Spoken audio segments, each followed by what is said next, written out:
All right, the number one thing that I see that keeps people in chronic dieting cycles are going to be their thoughts and their mindset, right? The cyclical loops that they're running over and over in their brain every time they enter into one of these situations, right? So the biggest thing is going to be most people don't hate dieting. Most people inherently want to be healthy, want to do better, but they just hate who dieting has turned them into. Somebody who's neurotic about the way they look, somebody who has anxiety around certain days like pool days, beach days, somebody who looks in the mirror and that brings them anxiety or, like really like sadness. Most people aren't overweight because they're lazy. They're trapped inside of a psychological loop that they don't even realize that they're living in. They've started over so many times in the past that starting over has become their personality, right? They're the person who, is always dieting, always trying to be healthier, but never making progress. Just becomes who they are, even though they hate it, right? And the problem typically isn't discipline. The problem is usually running the same broken system year after year after year. And like I always talk about, a lot of times we want a different result, but we don't know another way. So, when people really want an end result, but they don't know a different way, they'll continually beat their head against the wall because there's somebody who just won't accept failure at this because of the amount of anxiety and sadness and unhappiness that is on them based on this problem. So what I'm about to break down here as I go through this, it's not a motivational speech, right? It's an explanation of exactly what's been happening inside your head and why you can't get out of it. And it's really not your fault. Like nobody has taught you how to think about your thoughts, the cycles of your thoughts and what's actually happening. You go by feel, you go based off emotion. And that's the typical trap that we're going to be stuck in. So at some point, trying to lose weight stopped being something that you were doing and it became like who you are. Like we were talking about, it's in your identity. Your identity is now built around the attempt and not the actual result. You're the person who's always trying, always on a diet. And at some point, that kind of gives you some type of satisfaction or a dopamine boost to think that you're doing something positive, even though deep down inside your brain, it's not going to end up where you want it because it hasn't the last 10 times doing the same thing. Every week or every weekend, end of every weekend, you introduce yourself to yourself, right? Hey, this is going to be the new Matt, right? This week's going to be different. We know it's not going to be different. We're setting ourselves up for predetermined failure, right? The scale doesn't necessarily measure like your weight. For a lot of people in this situation, it measures the worth that you have for that day. Right? I have personally felt this a lot when I was coming up through my journey, and I know my clients have too. I've coached almost 1,000 people, so I've seen like every aspect of this. But you wake up in the morning and you get on the scale, and if the scale happens to magically fall in your favor, you have a great day. If you wake up and you've been busting your ass all week and you're up 2 pounds, then all of a sudden it's like, what's going on here? This is crazy. Like, I should have a better result for everything I just did, right? And we'll talk about that later, but that's somewhat of an entitlement attitude, right? So a good number means you are doing things right and you're successful. A bad number on the scale is typically a spiral and you feel like you're wasting your time, you don't know what's happening, like other people have better results, and it really drops your self-esteem pretty quickly, right? You also have developed a relationship with food that is 90% emotional and typically 10% nutritional, right? And again, not necessarily your fault. Everything that's on social media, there's a full cooking channel now, right? To where we praise food like it is this amazing experience, right? We're experiencing the food. So we can't help but dive into that with emotions if we feel that it's actually some type of major reward and not just like fuel for our body, right? And I'm 50-50 on it, right? I do believe, in enjoying stuff like pizza, I would eat a double Whopper like at any second of any day, right? I just, make different decisions than that. So I totally get it. I'm not at the point to where people think I am, like a psychopath to where like food doesn't matter to me anymore. But at the same time, it comes down to choices, and those choices need to be rational and not emotional, right? And for a lot of people, they don't eat when they're hungry. They typically eat when they're stressed, bored, guilty, celebrating, or really punishing themselves for something bad that happened, right? And that's a very big thing that you see is people will have something bad happen and then they'll really shame themselves by ruining their dieting and in that portion because some chaos is occurring, so they will shift their whole life into chaos somehow just to be able to say everything's so effed here, it doesn't even matter, right? And then food guilt is a constant, right? Especially in that cycle I just mentioned. But even when you're being good, right, you are always like have this heavy anxiety on you about when this is going to fail, when you're going to fall off. And the truth is, it's because the system that you're running doesn't have clarity on what it looks like long term, how you're not going to have to stay in this like unrealistic dieting state forever, right? And lastly, you feel broken, not undisciplined, just broken. Like there's legitimately something wrong with you that isn't wrong with other people. And I have personally felt that, right? I thought it was my metabolism. I thought it was my mindset. I thought I was being unrealistic with my expectations, all of it, right? Internal dialogues a lot of times are big here as far as like, I have no willpower. I know what to do, I just can't do it. Or I know what to do and I'm just not doing it, which is even worse. I've tried everything, nothing works for me. I'll start again on Monday. I want to actually enjoy myself, right? I don't want to be one of those people who hates their life because they're meal prepping all the time, right? So we have different levels of these comments, right? I have no willpower. You know, I'm real big with my clients, myself, my friends on like very intentional self-talk, right? So I would never allow myself to say I have no willpower. There's such a finality to that comment that you're just like, you know, you have no value, right? You have no willpower to stop anything. You have no control over that situation, right? You're literally shifting the burden off of yourself, but at the same time, shaming yourself to a level, destroying your self-esteem. I know what to do, I just can't do it, right? Like again, we're taking all of this control away from ourselves. I've tried everything, nothing works for me, right? So again, we are putting such a finality on this being a permanent problem that it's like, it's never gonna get fixed, right? I'll start again on Monday, or I already had a couple chips, like I already ruined it, right? Your brain is your biggest enemy when it comes to any of this stuff, right? Your brain will always tell you you're never going to get there, right? You think your brain would be your biggest ally, but it's actually your enemy. It's going to try to keep you comfortable. It's trying to preserve your happiness, and comfortability is happiness, right? Like wherever you're at. Think about even like terrible relationships you've been in. You're comfortable, right? Why do people not leave? Because they're comfortable, right? There's a lot of other reasons, but mainly comfortability, right? They're so comfortable. Like, but if I left, if I had to find somebody new and I had to date and I had to get a house and all this kind of stuff, that's scary, right? We're comfortable at, you know, like let's say we weigh 150, but we want to weigh 120. We've been 150 for a couple years. We're comfortable at 150, right? 120 is that goal. Like we can't live without that goal. But at 150, like we've been here for a couple years, so like what's another week? What's another day? If we get to 170, then we got a huge problem until 170 becomes the new comfortable, right? The cycle that people typically live in, right?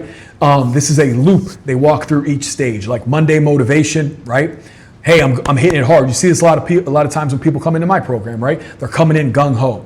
Hyper restriction. Opposite of my program, but you know, they will literally put themselves on an elimination diet, cut everything out that they could possibly eat, you know, carbs, sugar, everything.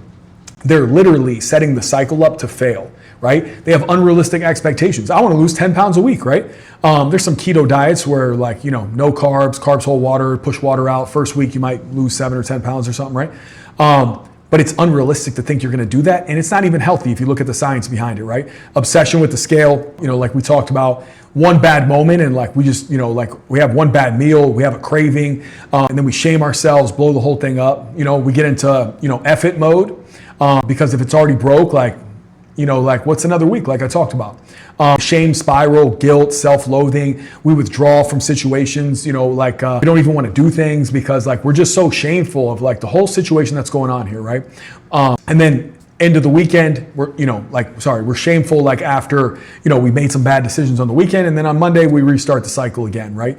The biggest thing is that like a lot of people live in a constant guilt and shame cycle to where, you know, they hate the decisions they make, but they keep making them. A lot of times because of societal pressures, friends around them, you know, their friends will tell them like, it's just enjoy your life, and they'll do it for the one day, they'll feel bad the next day, right? There's nothing wrong with having amazing goals. There's nothing wrong with wanting to be elite. Nothing wrong with wanting to show your kids the fact that you look like a superhero. I'm real intentional with my clients from day one that I say all the shit that other people won't say. I'll tell you, you know, like exactly what I want to be. I want to be the most in shape person of any room that I walk into at any time. Is that the case? No. But that is my goal, right? Because I care about that. I care about the billboard that I am, right? And then, you know, people would say, oh, that's unhealthy, or like that's a weird mindset or something, right? Okay. People spend $500,000, $2 million on cars that sit in their driveway, right? They care so much about the way the car looks, but not their body. But nobody cares about the car, right? Like if you spend 500 grand on a car, then like that's great. Like you're really making it. If you spend, you know, $500 a month, like getting a personal trainer or a fitness coach or something, people think you're crazy. It's just the society that we live in. They shame you for wanting to be better because I call, everybody knows what it's called. It's called the mirror method if you haven't heard of it, or the mirror concept. But like, if you start to excel, you're a mirror to other people. So if you start to excel, I like to use Sally as my examples, but Sally will look at you and go, look, what's she doing? Like, that's not sustainable. Like, I got to bring her back down or else I should be doing it also. And I don't want to do it. So your friends will contain you, right? Your significant other, a lot of times, will do the same thing, right? They don't want you to get hotter and in better shape. If they're not ready to make a change, that's scary to them. Right? So a lot of times it's not, the psychology around this is so intertwined in so many different relationships, right? And the reason a lot of times that we love the restart, because it's a dopamine hit, right? Just searching fitness coaches on Instagram or watching fitness content, unless it's my content, that's absolutely allowed. But searching fitness content on Instagram, it's a dopamine hit, right? It makes you feel like you're doing something. I've had a lot of people pay me to coach them who never really wanted to follow the program at all. Like, they just wanted to believe that they were going to get a coach and do something different. They weren't ready to actually make a change, but they just wanted to believe that they were. Like failing and restarting is familiar. It's a familiar cycle that we're in, the same way that, like, if you've ever been in an argument with the same person the same way so many times, you end up in the same spots over and over because it's familiar. We end up back there. A person would rather get into this cycle of believing they're going to change even though they're not, as opposed to just sitting at the discomfort, I'm not going to change spot. And the cycle feels like effort, right? It feels like we're doing something. Even just searching stuff on Instagram feels like we're making a change. One of the other areas that I see so much is like entitlement and negotiation, right? It's been a hard day. I deserve this, right? I had a good week. I followed everything. I did a hard workout this morning. Like, I should be able to eat this. And people around you make it worse by echoing those things back to you, right? The problem is, like, I deserve a break becomes, like this, I deserve to blow the whole thing up. Or really, the biggest thing that I see is this, right? People will tell themselves, I deserve this one donut, right? So they'll eat the donut and then they'll immediately go, I just ate this donut, so I messed the whole thing up. Like, who gives a shit? Like, and I'll blow the whole thing out of the water. So a lot of times, like, our brain or our mind is like subtly letting us off the hook to blow the whole thing up. You become like your own worst enabler at the end of the day. And if you don't believe that, you're not at a point yet to believe that, right? A lot of times you see people plan hopping, keto, carnivore, fasting, detoxes, cleanses, all the shit that's never going to work. Now it's GLP-1s. It used to be supplements before. Now it's all of it. Every plan has the new promise, right? They're going to fix you. But really, it's just dopamine. I'm in the door. I feel like I'm doing something. This is going to be different. And then it ends up not being different, right? The difference comes from a clear plan with clarity on where you're trying to go end of the day. When the newness wears off and requires consistency, people just bounce, right? They're not there for the consistency, they're there for the dopamine hits. And even if they've stayed long enough to see some kind of result and feel good about that, they just can't maintain it long term because they haven't learned any of the real skills that come with consistency, effort, intention, being intentional, like long term. And then like plan hopping is a protective mechanism, right? It's not because you can't stick to anything. It's because you're looking for something new to try, because like you get to these cycles to where you try this, I can't stick to this. Like, let me try this. Can't stick to this. Instead of fixing the underlying problem, the belief system, and the clarity on what we're trying to do. The GLP-1 conversation, right? Like, a lot of people will do that for a certain period of time, and then like it ends up not working. And like a real fast rundown on that is it does the same thing that long-term dieting does, just on warp speed. So you'll lose a ton of weight because like you're not eating a lot of food at all. And then at some point your body slows down to meet that new food amount. And then the GLPs don't work anymore. And then at some point, you either stay on them forever and kind of maintain, or you get off them, and then all of a sudden, you're now getting off of a GLP, food noise comes back, but you have the metabolism of somebody who is eating like 700 calories a day. So you're gonna gain all that weight back plus more. That's how it happens every time, right?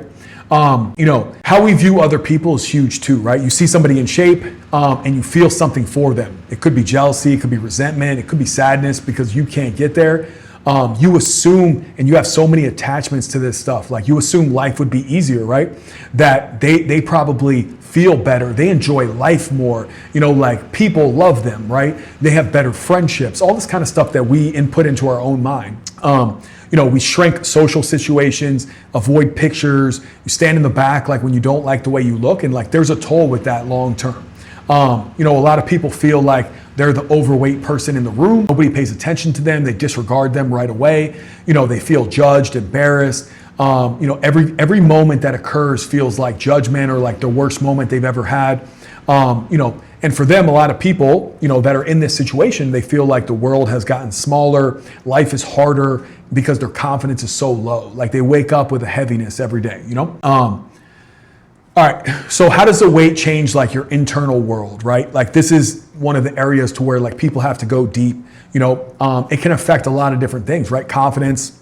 If you're overweight, your confidence can be down big time. Everybody knows that. Intimacy, right? Like how do you feel like when you're naked, when you're with your significant other, right? Your parenting can be different. Like will your kids respect you the same way if you're telling them to be consistent and you're not?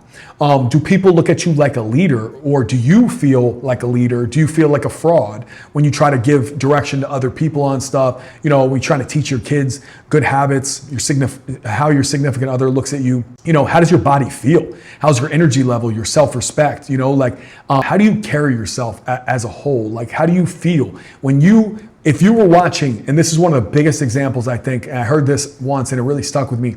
If you were watching a movie of your life, would it be happy or would it be sad, right? Like, and if it's not what you want it to be, why not make decisions to change it? That is the most difficult question to answer, right? And the weight isn't just physical, like it's part of your like identity, right? The results actually change your psychology, right? So, the first time you start to lose that weight, we'll paint it on the good side, right? So, when your clothes start to feel better, all of a sudden something shifts, right? Once you look in the mirror and you see something different, once you start getting those compliments at work, you're not supposed to care what people think, but we all care what people think, right? Once there's that seed of belief, right? In my experience, once you see something different than what you've seen in the last 10 or 15 diet plans that you did, something different happens, right? Like a switch gets flipped. Once you have clarity on like where you're trying to get to long term, how you're going to get there, and it becomes possible, it's like your brain opens up from this to like this, like what did you think was possible here? I wanted to lose 10 pounds, right? Like I lost 20 already, and I'm like a quarter of the way like through the initial part of this process. What's possible now, right? And it's such an amazing thing to see on this side when you see like somebody light up that way, like on my Zoom meetings and stuff where they're talking about this and they know that it's like a completely different, like end result than what they're gonna have in the past, right? So, and not only that, but your confidence bleeds into every area of your life, right? Once you start to feel better, people start to take you more serious. Your kids start to respond to you differently. And I've been on both sides of this, right? When you start to become the person you want to be, like people will respond to you in a different way. And then, the whole idea is that, people talk about this, like, I don't care what people think, right? And people are like, I'm going to try to not care what people think, right? When you hate yourself or you hate where you're at, you care what everybody thinks because they're echoing back to you the mirror, right? They're echoing back how you feel, so it hits. When you feel amazing and your life is literally amazing, you don't care what anybody has to say and then it becomes like a real, not like a fake thing. You just legitimately don't care. So we're reining this into like what actually fixes this, right? What fixes this long term? So, TMP, which is my business, the Moceri Project, we get very clear about what we're doing on each phase and like why it's going to work, right? We typically push calories up at the beginning to stimulate your metabolism from wherever it's stuck. From there, we strip body fat off, unless you're like one of the few people that wants to go into some type of like muscle building phase from the start. But once your metabolism is boosted, we strip body fat off at an accelerated rate, get to a sustainment phase down here where most people yo-yo diet right back up. We start to sustain that fat loss long term, switch it over, get into a reverse dieting metabolic repair phase to where we literally like can get calories all the way back up to where you started this diet from, significantly higher, sometimes 50% higher without gaining any of the weight back that you lost overall. And I've had people do this exact structure, lose, 40, 80, over 100 pounds and keep it all off long term. My whole business started by coaching cops like I am. So I have the ability to see people I've coached years ago still work with me and have never gained the weight back and lose more along the way. The goal isn't a 30-day result. It is never needing to be anxious around food again. Repair your relationship with food, feel good, love your body, make working out a hobby. It's not something you have to get done. It's something you enjoy and look forward to, right? It's feeling amazing in your body. And one of the biggest realization moments that, I see people have are, when they finally have the thought or they actually say it, maybe I'm not broken, maybe I've just been messing this up and doing it a different way. Maybe the problem was never discipline. Maybe it's just I was never given the right structure, right? The version of you that you remember, confident, energized, present, that person isn't gone. It's just buried. I've coached people that were in the special forces and then now, they're overweight years later and they're I don't know what happened, And the second that we put this plan into action and they get back to where they were at before, everything lights up. Their whole life changes. They start to feel like that person they were before. A shift from this failure that they think they are now back to this elite level person that's operating at a high level. All right, so real quick, sum this up.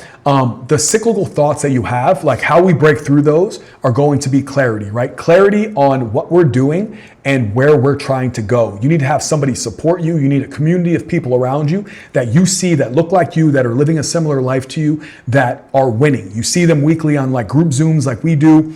You see them winning, you see them moving in the right direction, and it will change your mindset about what's possible, to be dropped into a huge community of people. A plan that's built with clarity so you actually understand what we're doing.